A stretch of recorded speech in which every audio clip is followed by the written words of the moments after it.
আসেন, আপনি কি আদা সম্পর্কে জানেন কিছু? ও হ্যাঁ জানি আদা। বলেন তো আদা শুকাইলে ওটার নাম কি হয়? আদা তো খুব জানেন। আদা শুকাইলে এটার নাম হয় শুট। কাঁচা আদা, কাঁচাটার নাম হলো আদা, শুকাইলে হয় হলো শুট। Shoot shoot. এই আদা আপনার যিনি রেগুলার আদা খাবে এবং আপনার ওই যে দারচিনি খাবে, তার প্রেশার রিডিউস হবে, প্রেশার কমবে। প্রেশার কমতে কমতে লো প্রেশার হয়ে যাবে।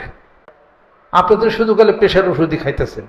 প্রেশার ওষুধ খাইতে খাইতে আপনি এখন ব্যাটালক খান, অ্যাঞ্জিলক খান, তারপরে অ্যামডোকল খান, ওসাটিল খান, বাজরন খান, আলফাপেজ খান, তারপর নিফিকাট খান, কত কিছু খান। খান খান করতে করতে খান খান হয়ে গেছে। এখন আপনার কোনোটাই আর কাজ হয় না। আপনি যদি সকালে যদি আদা খাইতে পারেন 3 চাক আদা, এবং সাথে যদি কিশমিশ খান, এই দুইটা জিনিস একসাথে খেলে জীবনেও গলায় ক্যান্সার হবে না।